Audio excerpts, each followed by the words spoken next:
Alex, big conversation today around they ask you answer and when to hire a coach and when it makes sense to do it in a DIY fashion.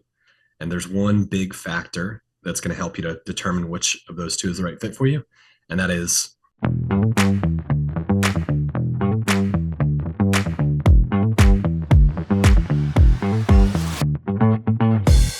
Welcome back to Endless Customers, the show that teaches you how to earn trust and win more business in the age of AI. I'm your host, Alex Winter, and today we are joined by Brian Casey. He's a lead coach and trainer here at Impact. Brian, welcome back to the show. glad to be back, Alex. Glad to have you, man. We have a great topic today. Today we are talking about something that I think a lot of business owners and a lot of people may have questions around, and it's really, should we do it ourselves or should we hire a coach or a trainer or somebody to come in and help us do the thing, right? So a good place to start, or I guess the question to start things off that I have for you is like, are there universal signals, or is there like how can you tell as a business owner which way you should go? Like, can I do this myself or do I need help? That the big question. I know it's a loaded question, but where does a business owner start when they're contemplating this question?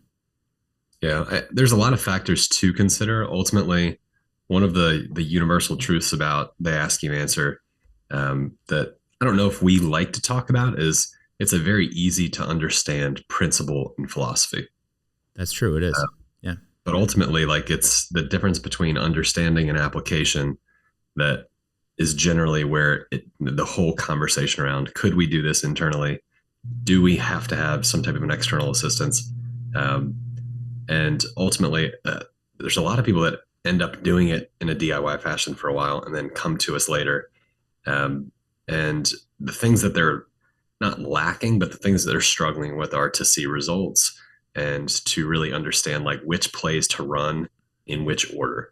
So if we were to say like, what are some universal signals that a business might be a better fit for one, like if some businesses are already operating in EOS or scaling up and they already have a framework to manage like change implementation. Okay.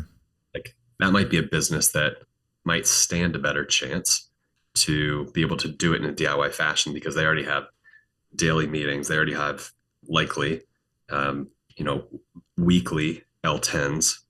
Right. That structure, the structure is there. So they already kind of have that discipline or some of that recurring accountability in place. Right. They have opportunities to talk about the things that they need to be talking about with the sales and marketing teams. Yeah. Other than that, like universally, I don't know if there's a ton of signals to say you're an absolute great fit to do it in a DIY fashion, or you're a great fit to do it in a coaching environment. It's really about like the confidence level in how well you can execute the right plays at the right moment. You see it all the time with NFL coaches where they go from being a offensive coordinator and then now they're having to think about, the defensive side of the ball. They're having to think about the play clock. They're having to think about time management. It's like all of those things are important to be able to win a game.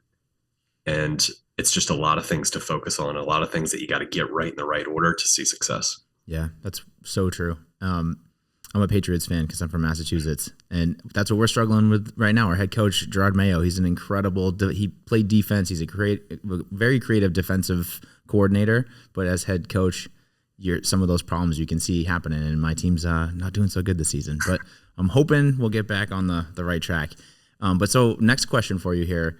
I definitely think that trying to figure out DIY or having a coach or how you want to implement this is important. But I think too, for business owners, it always comes down to the bottom line. It comes down to budget, right? So how does budget factor in? I'm guessing if you don't have a lot of budget, you're going to start with a DIY thing just because that's just where you are at your journey at that point. But like, where do you start to see like, man, we really need to make this investment? There is ROI in having a coach and having a trainer to help us really implement this the right way to get traction faster. The whole conversation about budget, DIY versus doing it in a coaching program, I think the factor that doesn't get discussed a lot is in order to do they ask you answer, independent of whether it's in a coaching and training environment or DIY, is there's going to be a people investment. There has to be time allocation or a new person brought in to own the content creation efforts. And maybe we're not too far away from living in a world where the written content manager can also do video. Generally, they've been two separate roles. But I think the bigger question when it comes to budget is, if you're going to invest in those people, how do you make sure that you have you find the right people, that they're doing the right work so that you capitalize on the salaries that you're paying? Yeah. And so it's kind of like you're going to have an investment either way, and there's going to be a people investment either way. Do you double down in a sense to make sure that that person is set up best for success, which is the path that does cost more money because that's the training path?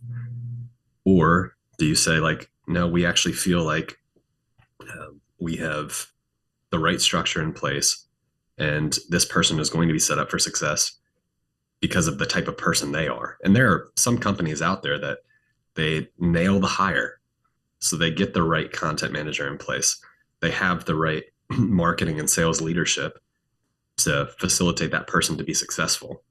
Right. And that might be a company that can do it in a DIY fashion, right? Like if you have someone who comes from an agency background and they understand like a lot of the components that we'll eventually talk about in a training and coaching program, maybe they could. Um, it's ultimately the question. Anytime we talk about budget, in my mind, comes back to, you're going to make it a budget, or you're going to make an investment either way. On the people side, how confident do you feel that you're going to be able to make the right choice in terms of bringing in the right people? Because that's a big budget like thing. If you have to bring in someone, they're not the right fit, and you have to find someone 3 to 6 months later. Yeah. But if you have a ton of history hiring marketing support and content creators, then maybe you feel more comfortable and confident doing that. Yeah, no, that makes so much sense. I like what you're saying about finding the right person, because there has been instances where you get that right person, the content manager comes in and they just crush it and they can take the ball and run with it. But we all know the cost of hiring if you make the wrong hire and you don't get the right person, and how much time and money and effort that takes to get you back on track. So for people that are doing DIY, I guess my question is, where do you find that balance of like getting it right and making the investment versus making the mistakes and it ends up costing you way more time, and it just ends up being a negative thing? Because I would imagine that if it doesn't work, if it was my company, I'd be frustrated, and then I'd almost start to be worried that like I'm going, oh, they ask you answer doesn't work because it didn't work for me. But that's not necessarily true. So I mean, I know you interface with a lot of clients. Has this happened, and like what does that look like as people go on this journey? Yeah. So I think there's the interesting thing relative to they ask you answer is, a lot of people do hinge their believability on it based on how well they can execute it. Yeah. If we think about the core root principles of like an endless customers, they ask you answer environment, it's people want knowledge. Buyers are more educated than they've ever been. Buyers want to be more educated than they've ever been.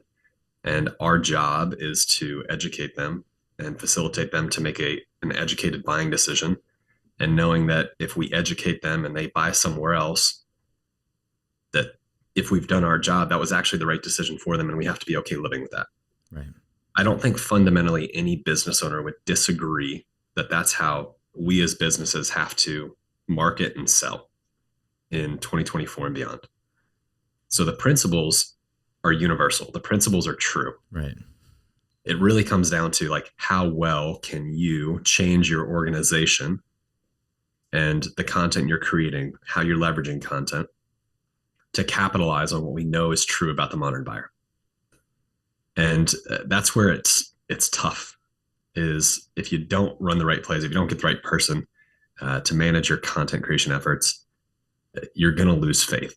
Yeah. You're going to say like, that they ask answer thing was a fad, or it's not really it doesn't work for our environment. It doesn't work for us in our unique situation. And I think that's one of the biggest things that I see in companies that do a DIY effort is they'll come to us and they say, hey, we've got a little bit of success. We're really struggling to get traction in these areas. We really believe it. This is how we want our business to be based. Help us. Right. But there's a lot of companies that we talk to at one point that probably go the DIY route and we never hear from again because they're just like, that wasn't it. Sure. Sure. And if it doesn't work, then they're on to the next thing to try to find another solution. Have you heard of stories where people do the DIY thing and it works and they don't need coaching and training and they just like they pulled like I'm thinking about Marcus Sheridan, the founder and writer of They Ask You Answer. I mean, he started out doing it himself, staying up late night writing blogs. Obviously, as a CEO, there's a lot of balance that you have to find to make that work correctly. And scalability wise over time, you have to think longer term because it's not going to be sustainable. But like Marcus did it himself. So I'm sure there's other companies that have done that. What have you seen people do that? And what does that look like? Yeah. There's a company, Bridge Coffee, Okay. based in the UK. They came through our sales pipeline. We had conversations with them. Certainly, they could have elevated themselves as certain components, but they came to us as a pretty mature They Ask You Answer company. They had a videographer. They were getting pretty good traction. They had an updated website they did themselves. They had a strategic thinker that was managing a lot of their content creation efforts, and they were seeing success. Yeah. Um, So it is so possible. it's definitely possible. Yeah. It's really about like making sure you get the right person that has the right build and makeup to be able to own it. Yeah. Be the champion within that organization to really own it. That's a good point. What do we think about, or like, what do we say to people that are maybe entertaining the DIY approach, but they also want to go fast? Because I feel like doing it yourself, there's a learning curve, obviously. So it might take longer, I guess, in theory, than if you hire somebody to come in and really hold you accountable. And like, you flash the bang is a lot faster that way. Is that true? Am I saying that right? And if so, can we just talk about that a little bit? Yeah, I think that's one of the biggest things in a coaching and training environment is speed. Yeah. And oftentimes businesses will come to us and we'll be talking about a 2-year plan. And there's a 2-year revenue plan. Ultimately, if we think about the business and we start to backtrack, well, we have a 6-month sales cycle and our close rate is 30%, let's say. It's like, then you have to make traction the next 12 months to be able to hit your revenue goal for next year. Right. Which is intense. That's like, oh, okay, we got our work cut out for us this time. Yeah. Yeah. And the other thing that They Ask You Answer is it is not a pay to play game. It's not a flip that you switch and you immediately start just getting these great qualified leads that a ton of traffic to your site. It doesn't happen like that. This is the diet and exercise of the marketing world.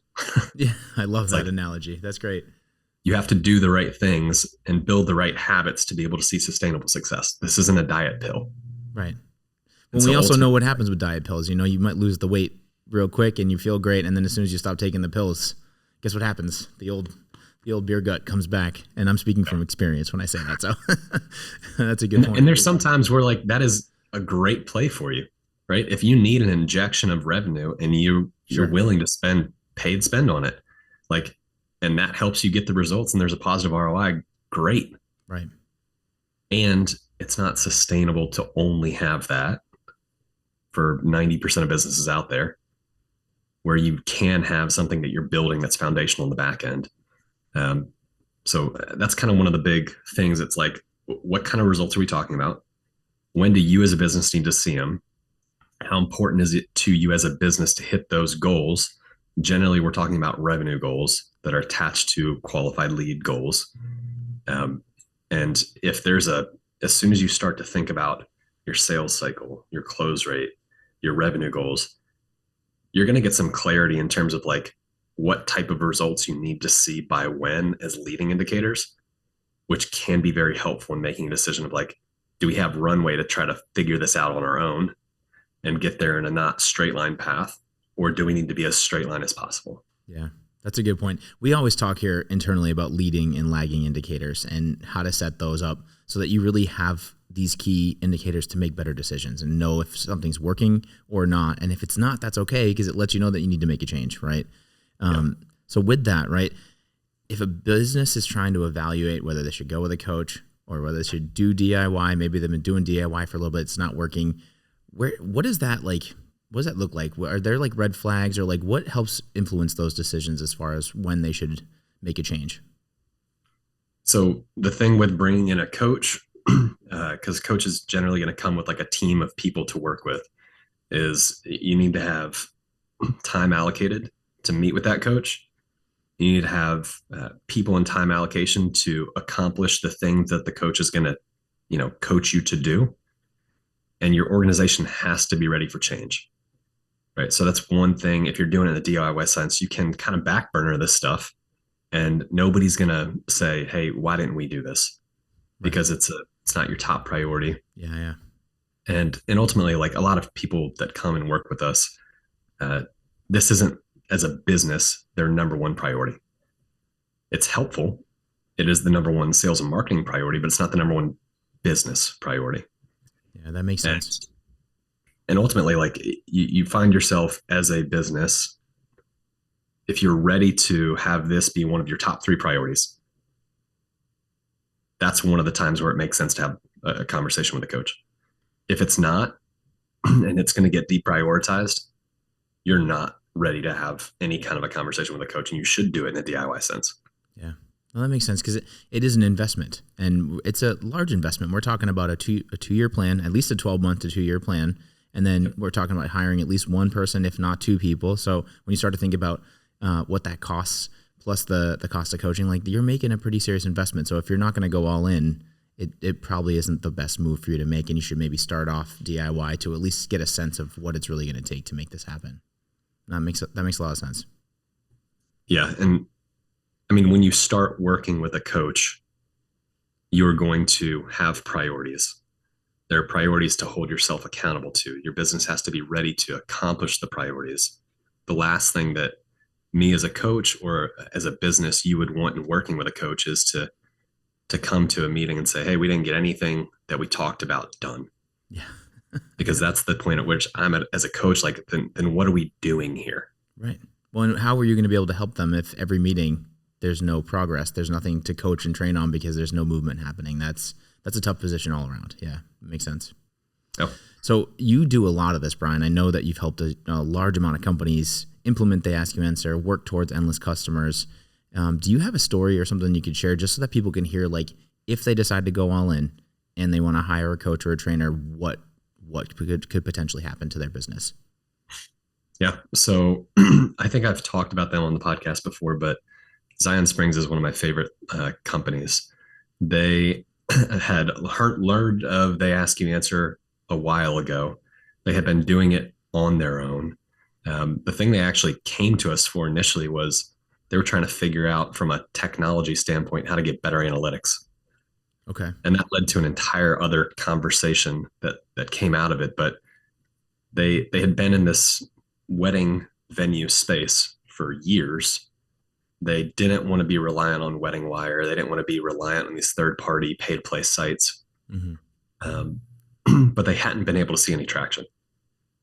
And so they came to us like 2 years into like thinking about They Ask You Answer, thinking about what they could do in that environment, dipping their toes in the water. And if we look at their traffic, their leads, their close rate, like all of those things now, they're actually able to get some pretty quick results. Uh, I would say quicker than average. Okay. Because they had two writers that they could leverage pretty quickly. Oh, nice. They had a videographer that was already on staff at the wedding venue because they're a wedding venue and they have to have a videographer that was able to produce video. And they were able to just jump in. They had one salesperson, and that salesperson was able to like totally just dive in. That's great.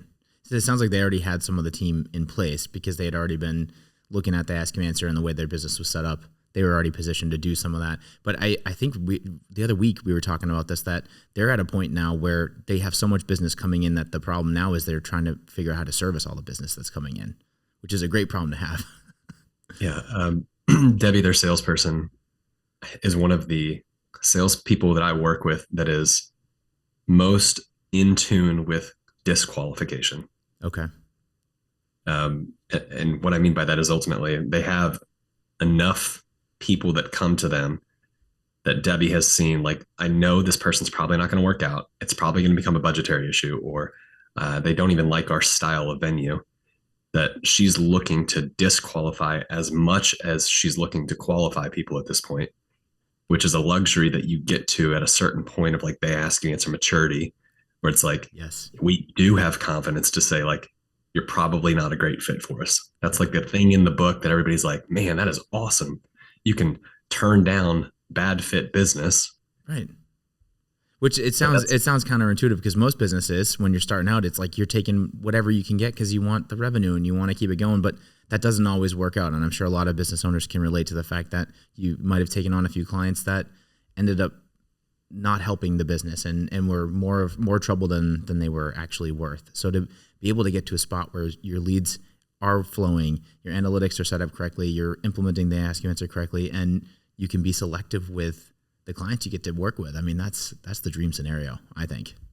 Very cool. yeah, especially from a profitability standpoint. Yeah. I think every sales organization knows there's certain clients or certain opportunities you take on that make sense from a revenue standpoint. But Sure. if you were to have the luxury of qualification and disqualification and both were okay, you look at it and a lot of the ones that you bring on end up becoming the ones that get out of scope or the ones that, cost a lot more money, a lot more time that goes into servicing. Yeah. And those become your profit holes more than anything else. Totally. Yeah. You got my wheel spinning, man. This has been a great conversation. So this is my favorite part, and I'm pulling this from the book. Marcus always talks about the one thing. What's the one thing that business owners should be thinking about if they're entertaining, they Ask You Answer and implementing this framework? DIY, coaching, what's the one thing they should take away from this conversation? So the one thing isn't, it doesn't make sense. They Ask You Answer. Like fundamentally, I think we have to, as a sales and marketing community, understand that the principles behind They Ask You Answer have existed for a long time, and they match where the current buyer is headed. And that's independent of B2B, B2C. So the one thing is really, if these things are true, how ready are we to capitalize on them? Are we at a place as a business where we are ready to make a human investment? And if so, how do we capitalize on the investment? Do we feel like we have internally the systems, processes, and knowledge to facilitate that person succeeding? Or do we need to augment that? But there's certain things that are just have to be true. You got to have someone to own the effort. It's just a baseline. That person's got to be in place, whether that's someone who internally has a reallocation of their time or a net new person to the team. And then it's really asking the big picture question about my organization. Do we have the skills? Do we have the knowledge? Do we have the structure to get the right person in place and help them to succeed? Or do we want to augment that and potentially move faster and get better results quicker? Absolutely. Well said. Well said. Thanks for sharing your experiences and your knowledge with us. I really appreciate your time, Brian. Yeah, man. Yeah. Well, thanks again for being on the show. And for everybody out there watching and listening, this is Endless Customers. I'm your host, Alex Winter. You just heard from Brian Casey. We'll see you on the next episode.